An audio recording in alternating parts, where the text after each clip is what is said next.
문법 내시 문장이 아마 기말고사에 들어갈 거야. 그래서 문장에 대해서 먼저 설명을 좀 할게.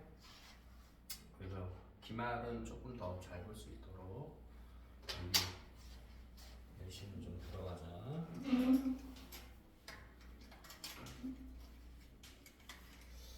자, 용어를 좀 알아야 돼. 문법은 그 개념, 즉 용어를 좀 알고 있어야지 이해가 쉽게 가겠지. 그지? 그래서 거기에 나와 있는 용어를 한번 살펴보자고. 구라는 거하고 절이라는 게 있어. 그래서 우리가 구절이라고 하잖아. 근데 구라는 개념과 절이라는 개념은 달라. 공통점은 뭐냐면 얘네들의 공통점은 이 어절 이상을 구나 절이라고 하는 거야. 알았어? 그런데 차이점은 뭐냐면 차이점은 구는 성분하고 상관이 없어. 그냥 이 어절만 되면 돼. 구는 성분과 상관이 없어. 이거하고 상관이 없고 절은 뭐하고 상관이 있어? 성분과 상관이 있는 거야. 그럼 어떤 성분이 들어가 있어야 되냐면 이어절 안에 이상 안에 뭐가 있어야 돼? 주어와 서술어가 반드시 있어야 돼요. 이게 있어야지 절이라고 하는 거야. 구와 절의 차이점 알겠죠? 그죠? 그럼 이게 왜 중요하냐? 나중에 우리가 문장의 종류를 배울 때 아는 문장과 암긴 문장이 있거든? 그거 찾을 때 중요한 거야. 그러니까 문장의 짜임을 넘어갔을 때 주성분인 주어와 서술어를 잘 찾을 줄 알아야 돼. 그러면 뭐부터 배워야 되겠어? 성분부터 배워야 되겠지. 그치? 성분을 찾지 못하면 짜임도 찾을 수가 없어요. 무슨 말인지 이해가 되지? 그래서 이따가 성분은 따로 배울 거고, 그 다음에 어절이라는 거하고 니네가 어절하고 많이 헷갈리는 게 뭐니? 어절하고 헷갈리는 게 음절하고 많이 헷갈릴 거야. 쉽게 생각하면 어절이라는 것은 띄어쓰기하고 관계가 있는 거야. 덩어리를 얘기하는 거야. 그래서 얘는 띄어쓰기를 했을 때 하나의 덩어리가 몇 개의 덩어리가 나오느냐, 그게 어절이야. 음절이라는 것은 한 글자를 얘기하는 거야. 오케이? 무슨 말인지 이해가 되지? 그래서 어절은 띄어쓰기하고 관련이 있다는 거 잘 알아두면 되고, 그 다음에 문장의 성분이라는 말은 뭐야? 문장 속에서 중요한 거, 문법적인 역할을 하는 거를 우리가 성분이라고 해. 그래서 우리 품사 배웠잖아. 품사하고 이 성분하고 항상 학생들이 헷갈려하는 게 뭐가 헷갈려? 품사하고 헷갈리지. 이게 명확한 기준이 있어야 되는 거야. 그래서 성분이라는 것은 문장을 기준으로 하는 거라고 생각하는 거야. 문장에서의 역할.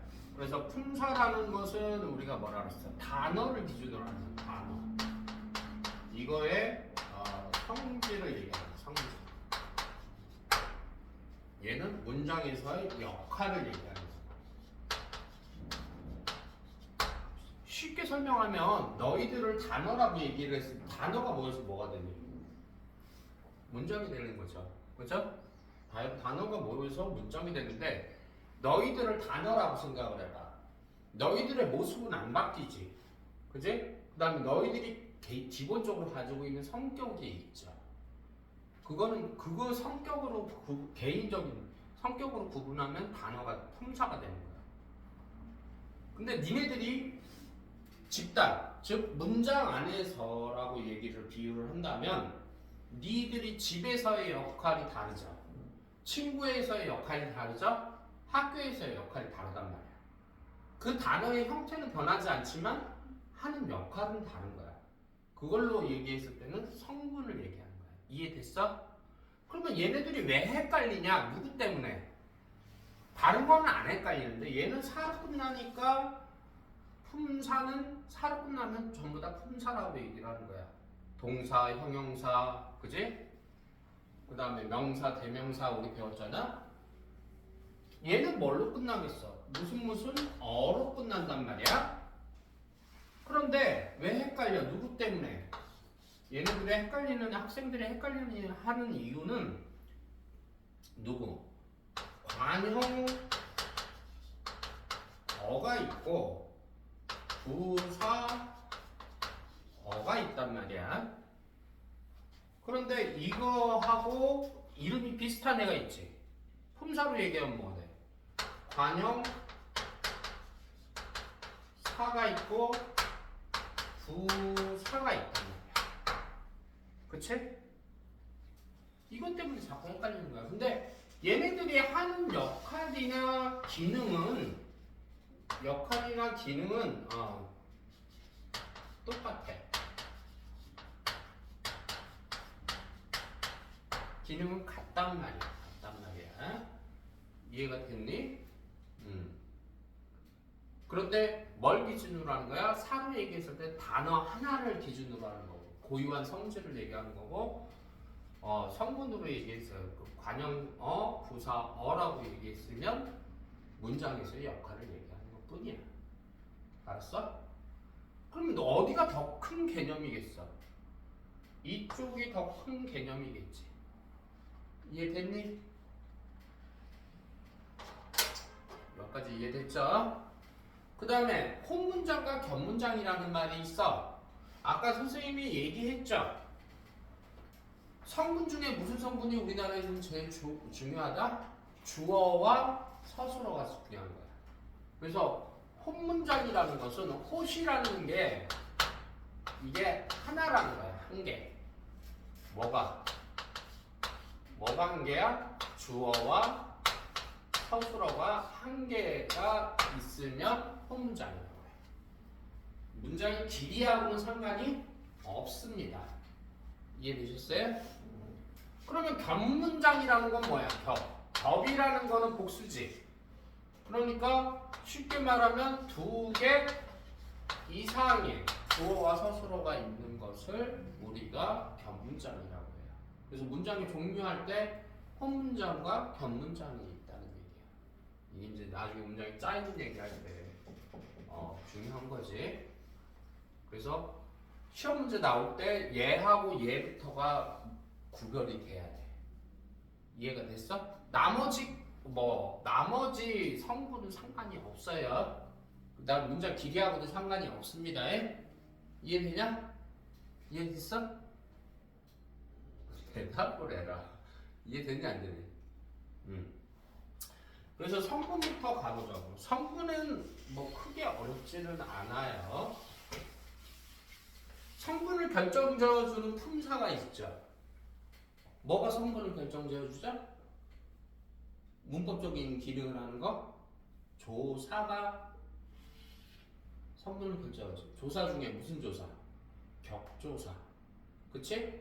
그래서 부사격을 빼놓고는 격조사가 제한되어 있기 때문에 나머지는 외워두는 게 성분 찾기는 쉬워. 그런데 학교에서 여기서 한 번 더 틀어서 내는 건 조사는 생략이 가능하잖아. 그래서 문장에서 일부러 선생님들이 조사를 생략해놓는 경우가 많아요.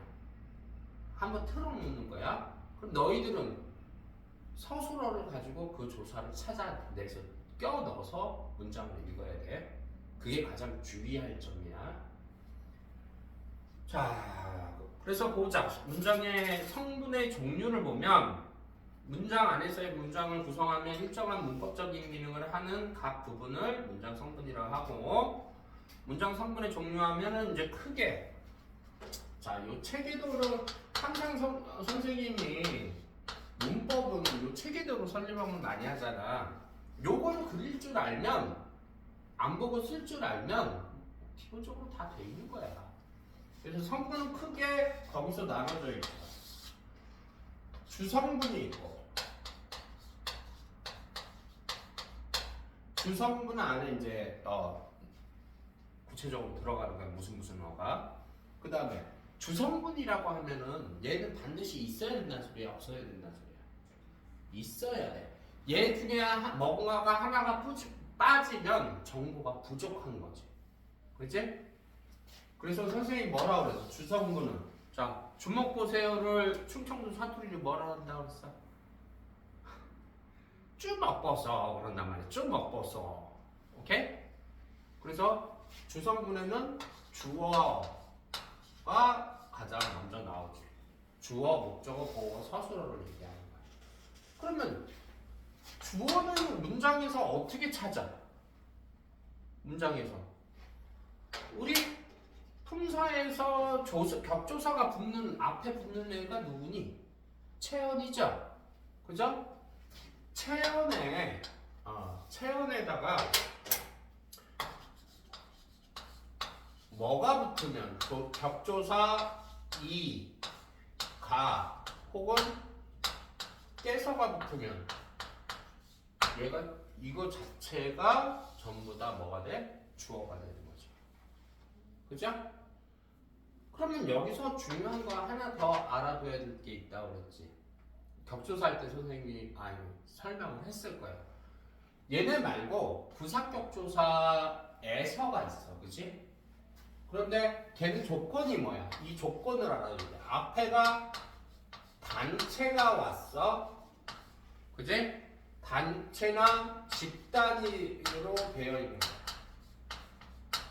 얘 뒤에 에서가 붙으면 얘도 주어의 역할을 한다고 보는 거야. 그래서 정부에서 실시한 정책이다 라고 했을 때 실시한 거의 주체가 누구니? 정부지. 그런데 아까 선생님이 얘기했잖아. 얘네들을 생략해서 문제에서 출제가 될 수 있다고. 그치? 그러면은 또 하나 선생님은 얘네들을 있으면은 빠르게 판단할 수 있으니까 외워두는 건 좋아. 그런데 없을 경우에는 실수를 할 수 있단 말이야. 여기에 얘네들 대신에 보조사가 들어갈 수가 있어. 그러니까 단순하게 얘네만 외웠다가는 실수할 수가 있죠. 근데 대체로 보조사 중에 이 성분 보조사 중에서 많이 쓰이는 게 뭐냐면 얘네들 대신해서 은하고 는도 쓸 수 있고 그 다음에 도. 이 도는 다양한 성분을 대신해서 쓸 수가 있어. 그게 함정으로 잘 나와요. 이해됐어? 그치? 그래서 요것만 알아두지 말고 항상 우리말에서 제일 중요한 게 뭐야? 문장에서 제일 중요한 게 서술어란 말이야. 서술어를 가지고 서술어의 주체가 누구냐를 해서 수식관계를 찾는 게 정확할 수가 있어. 그러니까 주어는 문장에서 무슨 역할을 하는 거야? 주체적인 역할을 하는 거야. 주체. 서술어의 주체. 이해됐어? 그래서 두 가지 다 알고 있어야 돼. 오케이? 요런 거 나왔을 때 애들 함정에 많이 빠진다. 오케이? 그냥 단순하게 이가 깨서만 있는지 없는지 가지고 판단하는 애들은 이게 없다라고 얘기를 하면은 그냥 뭐라고 생각하세요? 주어가 없네? 잘못된 문장이네? 주성분이 없네? 이렇게 판단하는 거죠. 오케이? 주의해야 될 거야. 그 다음에 목적어가 있지. 목적어는 역시 체언에 목적격 조사가 뭐가 붙으면 을하고 르이 붙으면 목적어가 되죠. 그쵸? 역시 주의해야 돼. 이 도가 붙을 수도 있어요. 알았어?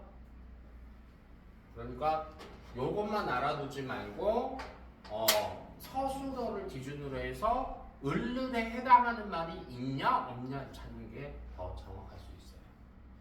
오케이? 주의해야 될 거야. 그 다음에 보어가 있죠. 보어.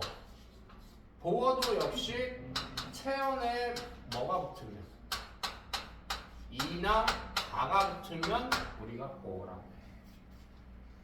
자, 여기서 질문을 해야지.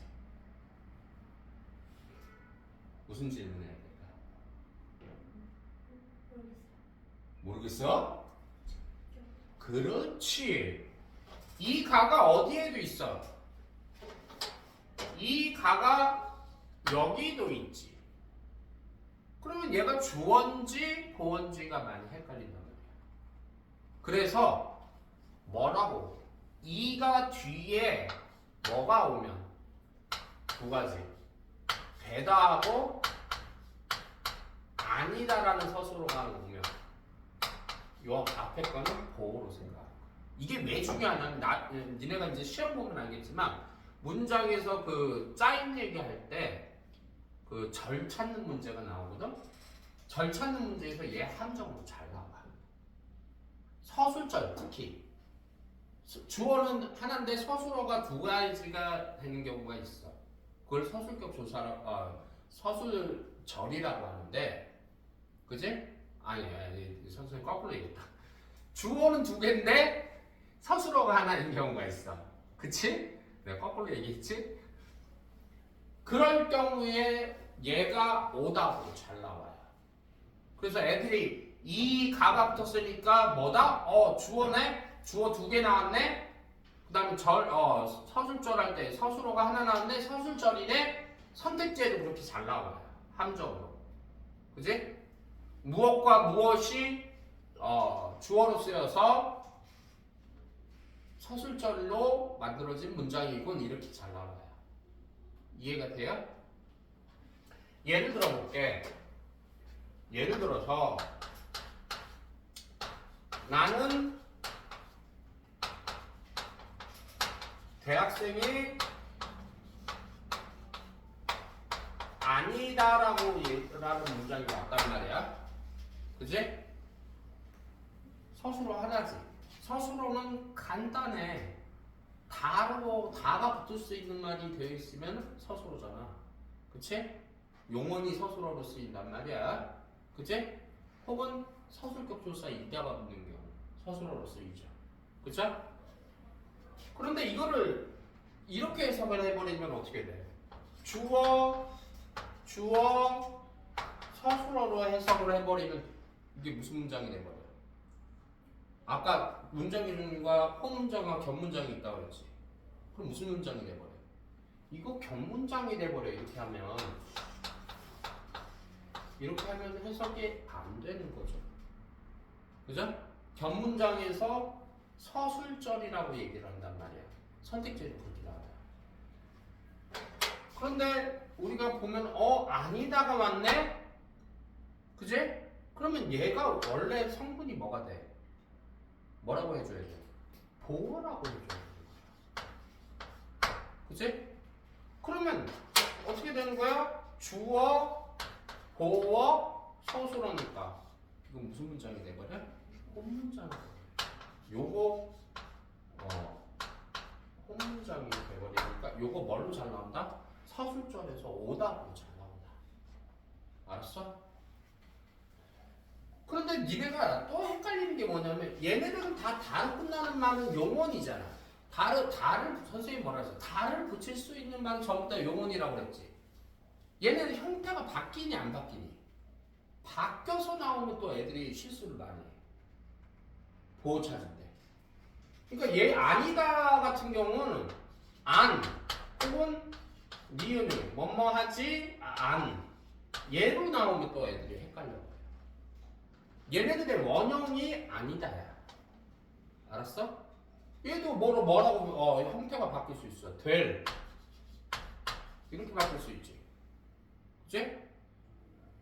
이렇게 나와버리면 애들이 순간 뭐라고 그래? 얘네들을 까먹는 거야. 이거 주의하셔야 돼요. 나온다 시험 문제. 알았어?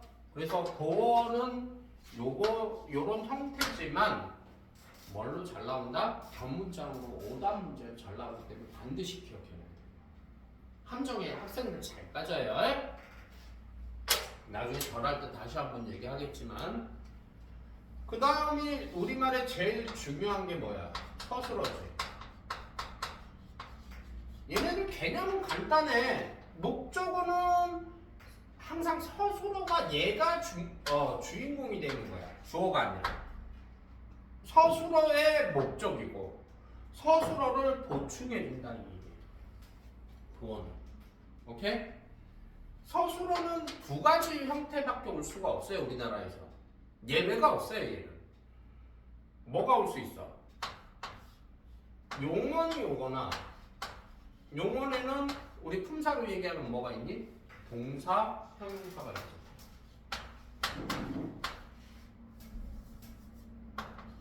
동형이 있단 말이야. 그치? 얘는 동작, 얘는 성질과 상태. 이거밖에 없어요. 그 다음에 뭐 하나 더 올 수 있다? 체언에 뭐가 붙으면? 이다가 붙으면. 이다가 무슨 조사야 우리? 서술격 조사 얘 하나밖에 없잖아.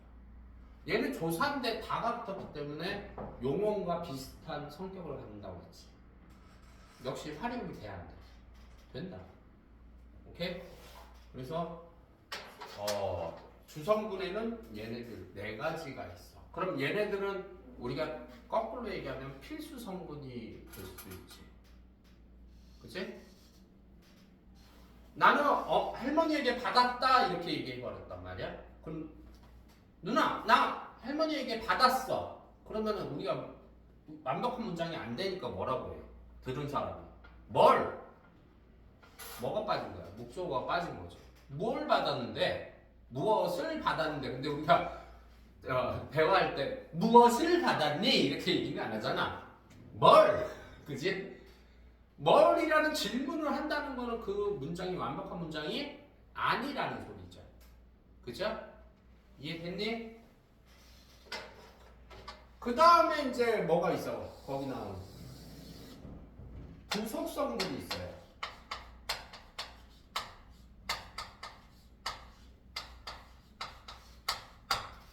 우리가 부속품이라고 하잖아. 그지? 그러니까 부속성분은 뭐야? 실제로 문장에서 해도 큰 문제는 없어. 근데 반드시는 아니야. 알았어? 이 부속 성분에서는 이 부속 성분이 시험에 나와. 그래서 여러분들 지금 페이퍼 보시면은 뒤에 뭐가 있어? 부속 성분으로 나오는 게 관용어하고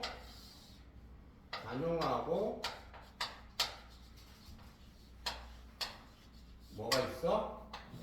부사어가 있죠. 그렇죠? 대부분 우리가 관용어하고 부사어를 뭐라고 하냐면 선생님이 관형사 부사 얘기할 때도 화장품에 많이 비유했지? 그지? 야 화장 지운다고 얼굴이 없어지지 않잖아. 그래서 수식하는 말이라고 얘기를 많이 했을 거야. 꾸며주는 말이란 말이야. 수식어가 되는데 반드시 얘네들은 뭐 문장에서 빼도 의미가 없어진다 이런 건 아니야. 예를 들면 우리 의존명사 배웠잖아요. 의존명사 앞에는 반드시 뭐가 와야 되죠? 관용어가 와야 되죠. 그죠? 그 관용어는 생략하면 안 돼버리죠. 문장이 이상하게 돼버려요. 의미가 제대로 전달이 안 된단 말이야. 이해가 되니? 그래서 그런 것들은 생략을 하면 안 돼. 그래서 관용어는 관형사하고 하는 기능이 똑같아요. 누구를 수식해요? 체험 수식하죠. 그죠? 그래서 수식 관계를 잘 따지면 한국은 그렇게 크게 어렵지는 않을 거예요. 부사어는 누구를 수식하지? 주로 용언을 수식하죠. 용언 수식해요. 그러니까 위치도 꾸며주는 말은 내가 화장품은 앞에다 한다고 그랬지 화장을 뒤에다 한다고 그러지는 않았잖아. 꾸며주는 말은 얘네들은 항상 얘네들 앞에 위치하게 돼 있죠. 꾸며주는 말 앞에. 그죠? 그런데 부사는 얘네만 꾸미는 게 아니잖아. 그지? 맞아? 거기 나오죠. 부사는 거기 밑줄 거 보세요. 3페이지에 용언, 관용어, 다른 부사를 소식하고 문장이나 단어를 이어주는 역할도 해요. 거기다가 뭐라고 써? 그러니까 얘는 주로 그렇지만 용언만 그런 게 아니라 여기에 플러스 다른 부사나 부사나 또 체험도 수식하는 부사가 있어요. 일부 제한 얘기지만 그 다음에 거기 나온 것처럼 뭐가 있어? 관용어를 수식하는 부사도 있다. 그 다음에 이거는 그냥 이렇게 외워도 문장을 이어주는 역할을 하는 거는 접속사예요.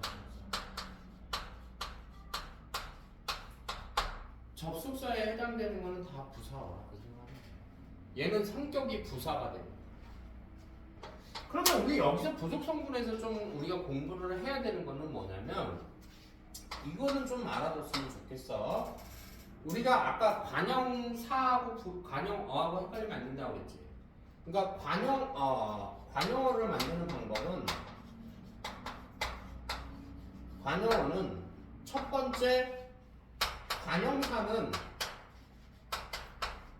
100% 전부 다 문장에서 쓰이면 뭐가 되겠니? 관형어가 돼. 그런데 거꾸로 얘가 될 수는 없어요. 왜? 2번, 3번 때문인데. 두 번째, 뭐 붙이면 관용어가 되지? 뭐 붙이면? 용언에다가 뭐 붙이면 관용어가 되냐? 관형사형, 전성어미 붙이면. 그죠? 우리가 줄여서 관형사형, 그냥 어미라고 하자. 얘네에 해당되는 거 내가 외워놓고라고 있으라고 그랬죠. 이거 자주 나온다고. 이따가 절 찾는데 이것도 중요해요. 관형절이라는 게 있으니까 이거 모르면 몰라. 알았어? 그래서 얘가 뭐가 있어? 용언에 어간 말고 어간 뒤에 용언에 어간 뒤에 있는 게 어미잖아. 어미에 뭐가 오면 니은이나 리을이나 덤으로 끝나는 관형어가 돼. 알았어? 이거 외워놔야 돼. 이따가 절 찾을 때 또 나와. 세 번째, 관형어를 만들 수 있는 방법이 뭐가 있겠어? 관형사형 조사. 관형사형이라고 하면 관형격 조사. 오늘 많이 꼬이네.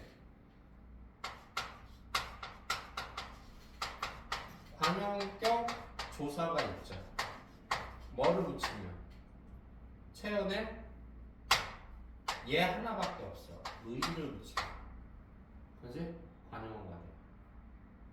맞아? 맞아? 그래서 요거 알아둬야 되고.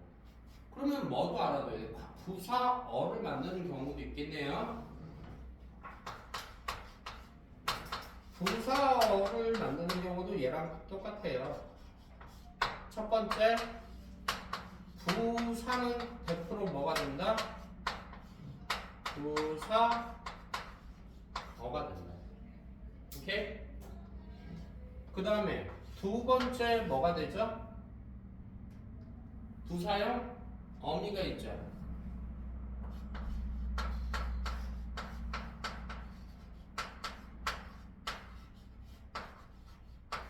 오케이? 뭐가 있었어요? 이것도 외워놓으라고 했지. 이게 도로 아서나 어서. 이게 도로 아서나 어서다. 세 번째 부사격 조사. 부사격 조사를 못 외워. 많아가지고. 그치? 태연의 부사격 조사가 붙으면 부사어가 되죠. 그래서 자주 나오는 거, 시험 문제에서 자주 나오는 부사격 조사 정도는 몇 가지는 외워두는 게 좋아. 얘네 빼고 뭐가 있어? 뭐뭐에게 부사격 조사가 붙는 경우 중에서 필수 부사어가 있어. 이거 시험 문제에서 잘 나와 있어. 성분에서 좀 이따가 설명하고 에게라든가 어디 으로 부터 으로 어디 으로는 줄여서 로도 돼요. 어디에 이런 것들은 필수 부사에 잘 붙는 조사이기 때문에 외워두는 게 좋습니다. 그죠? 그래서 부사의 종류가 조금 복잡해. 부사가 우리말에 부사가 굉장히 발달이 돼 있단 말이야. 그래서 우리말을 되게 풍부하게 만들어주는 역할을 하는데 부사어의 종류를 보면 일단 거기 페이퍼를 보세요. 페이퍼 보시면 부사어의 종류를 보면은 성분부사어가 있고 성분부사는 쉽게 말하면 얘네들을 꾸며주는 이런 성분들을 꾸며주는 다른 성분을 꾸며주는 애들을 성분부사라고 하는 거야. 어려운 거 아니야. 그래서 거기 나와 있지? 성분부사는 용어, 관용어, 다른 부사어를 수식하는 거, 다른 성분을 수식해주는, 꾸며주는 말들을 우리가 성분부사어라고 해요. 그래서 거기 이제 실현은 어떻게 되는지 나와 있습니다. 그리고 여기 정리가 된 거고요. 그 다음에 문장부사라는 게 있어. 문장부사. 그치? 문장부사는 뒤에 오는 문장 전체를 꾸며주는 거예요. 문장부사. 그치? 그래서 거기 이제 얘가 몇 가지 나와 있습니다. 그래서 문장부사어는 두 가지로 나눠지는데 양태부사어라고 그 뒷페이지 4페이지 보세요. 4페이지에 보면 양태부사어가 있고 부사어가 있죠. 그죠? 여기서 나눠지는 게 이제 양태하고 접속부사가 나눠지는데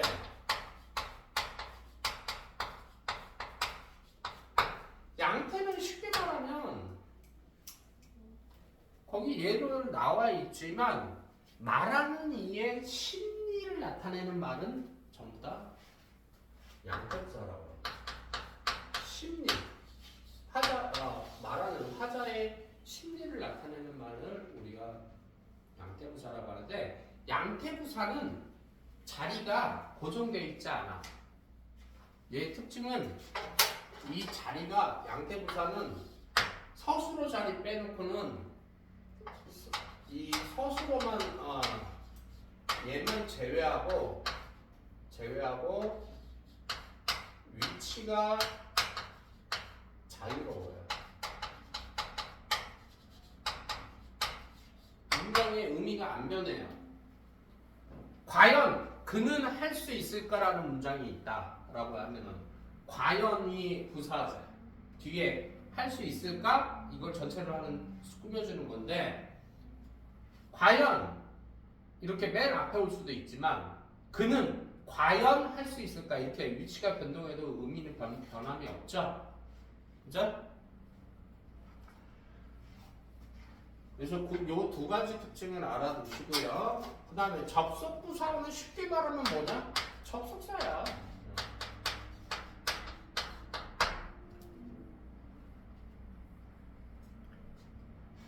그리고 그래서 거기 접속사도 두 가지로 나눠져서 나오죠. 문장 접속사는 이어주는 거잖아. 그러니까 문장을 이어주는 접속사가 있고, 그죠? 문장 접속사가 있고, 그 다음에 단어를 연결해주는 몇 대 몇, 그지? 그래서 여기도 이제 나눠지는 게 두 가지로 나눠지죠. 문장이 있고, 문장 여러분들이 잘 알고 있는 그러나 그리고 그런데 뭐 이런 거 문장은 이거는 연결시켜주는 거. 그 다음에 단어는 뭐뭐 무엇 및 뭐뭐 몇 대 몇 할 때 대, 그지? 이런 것들을 우리가 접속사라고 합니다.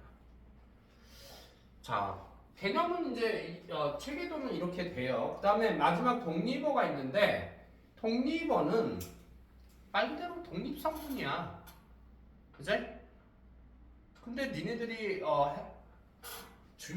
독립성분에서 주의해야 될 거는 독립어는 독립어라고 하는데 품사로 얘기했을 때하고 독립어하고는 다른다고 그랬죠.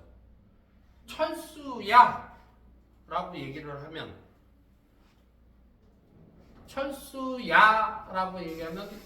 우리가 보통 애들이 어떻게 알겠냐면 독립어는 감탄사야 이렇게 알는데 그렇게 알고 있으면 안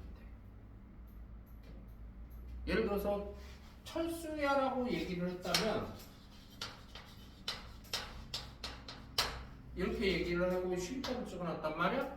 감탄사는 부름, 놀람, 대답, 느낌이잖아. 네 가지. 얘 불렀으니까 뭐라고 생각해 애들이? 감탄사다 라고 해서 착각을 한단 말이야. 알았어? 얘는 성분으로 얘기하면 부른 거는 맞기 때문에 독립어는 돼요. 그런데 얘는 감탄사가 될 수는 없습니다. 이거 잘라야죠. 이렇게. 철수는 이름이기 때문에 뭐가 돼? 체온이 되는 거고, 야는 체온 뒤에 붙었으니까 조사, 혹격 조사가 되는 거예요. 그래서 요거 독립어는 요거 하나 주의하시면 됩니다. 그러니까 뭐라고 이해하지 마라. 독립어는 감탄사다 이렇게 이퀄 관계도 알고 있으면 큰일 난다. 그래서 요거가 독립어는 요런 문제가 잘 나와요. 감탄사가 사용되어서 독립어군 뭐 이렇게 선택지에서 잘 나와요. 그래서 여러분들이 분석할 줄 알아야 돼요. 아무 생각 없이면 맞다고 생각을 한다는 거야. 불렀으니까. 그치? 그걸 또 선택지에다 넣어. 부름을 나타내는 감탄사가 사용돼서 뭐가 독립성분으로 쓰였군 이렇게 나온단 말이야.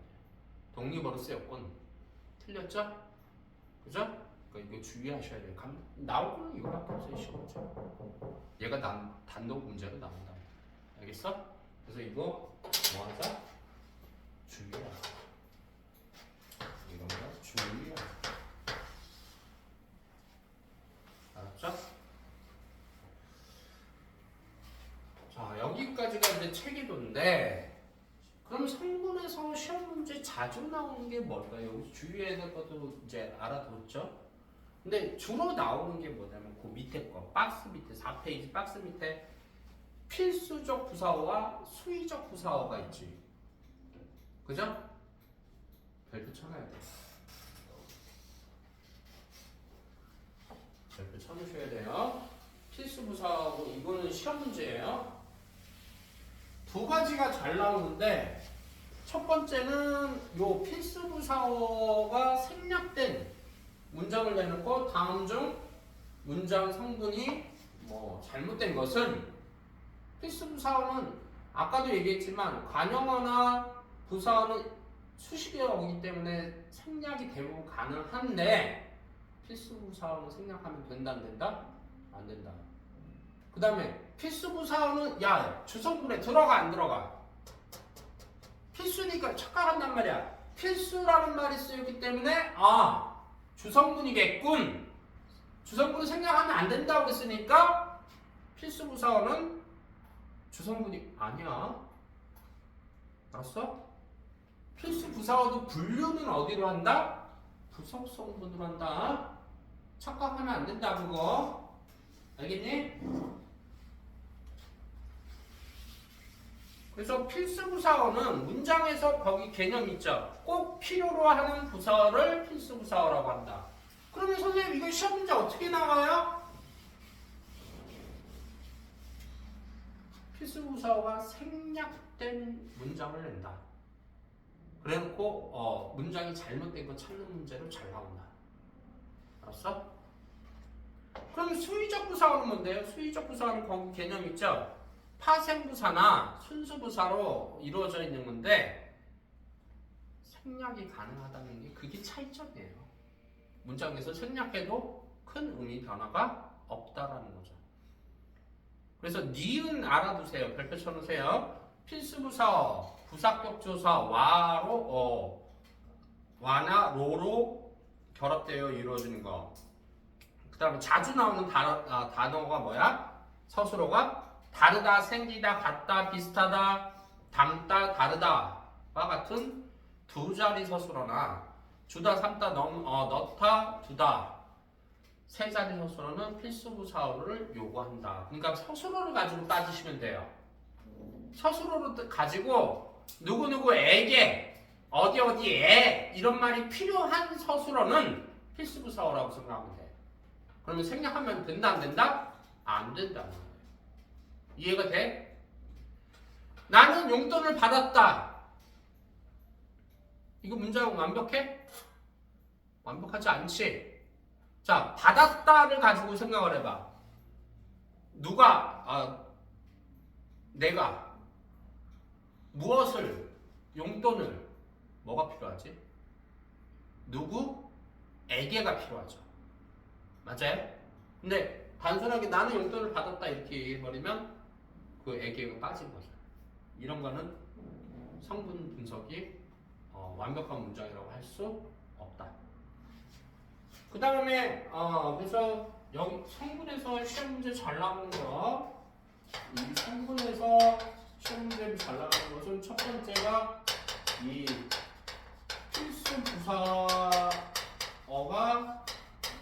생략되어 있는 문장.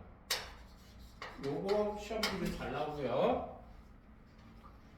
시험 문제 잘 나오고 두 번째 시험 문제 잘 나오는 거는 뭐야? 두 번째 시험 문제 잘 나오는 거 서술어의 자릿수 잘 나와요. 자릿수입니다. 알겠어? 성분에서는 이거 찾을 줄 알아야 돼. 서술어의 자릿수는 한 개에서 최소 몇 개까지, 최대 몇 개까지 나올 수 있어? 3개까지 나올 수가 있어요. 그래서 서술어의 자릿수는 어떻게 찾아? 주성분의 개수입니다.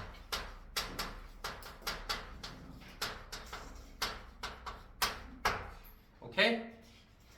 그러면 선생님, 아까 주성분이 주어, 목적어, 보어, 서술어라고 했으면, 그죠? 거기에 뭐가 낄 수 있어? 이 주성분의 개수에다가 뭐가 낄 수 있어? 필수 부사어까지 하면요. 부사어까지 하면은 4개 아니에요? 최대? 그쵸? 그런데 뭐하고 같이 올 수는 없다? 보어라는 애하고 필수 부사는 동시에 올 수가 없어요. 그래서 최소 몇 개에서 몇 개까지? 1개에서 3개까지만 올 수 있다. 알았지? 4페이지에 그 다음에 세 번째, 이거 애들이 많이 틀려요. 세 번째 시험 문제 거기 페이퍼에 나와 있죠. 프린트에 요는 채우는 수식하는, 이 수식하는 부사가 있어요. 부사야, 얘는 부사. 그러니까 문장에서 나오는 부사어가 되지. 그치? 이해가 됐어요? 그래서 그걸 외워두시는 게 좋아요. 바로, 다만, 단지, 특히, 오직, 겨우, 아주 얘네들은 시험 문제에 자주 등장하는 부사입니다. 알았죠? 그래서 제한적으로 얘네들은 누구를 수식할 수 있다? 뒤에 채우는 수식할 수 있다. 이해가 돼요? 근데 거기 지금 밑에 가로로 뭐라고 돼 있어? 학교 문법에서는 품사의 통용을 설정하고 있으므로 관용사로 통용하는 처리도 가능하다는 거야. 오케이? 그러니까 이런 것들은 어떻게 물어봐야 돼? 학교 가서 질문을 해야지. 선생님들은 어떤 관점으로 보시는지. 그냥 수식 관계로만 보면은 채워는 수식하는 거니까 관용어의 기능을 한다고 볼 수도 있죠. 그죠? 그래서 어떤 걸로 볼지 선생님들한테 반드시 이거는 뭐를 해라? 질문을 해라. 알았어? 이거 질문을 해야 될 요소야. 됐죠? 그러면 성분은 시험 문제 나올 수 있는 문제는 이 세 가지가 가장 유력합니다. 기억해 두세요. 알았죠? 메모해 두시고 그 다음에 문제로 아마 선생님 뒤에 문제 넣어놨어요. 하면은 이런 문제 많이 나와요. 그 다음에 성분 분석하는 거는 기본이고요. 오케이? 끊어갈게요.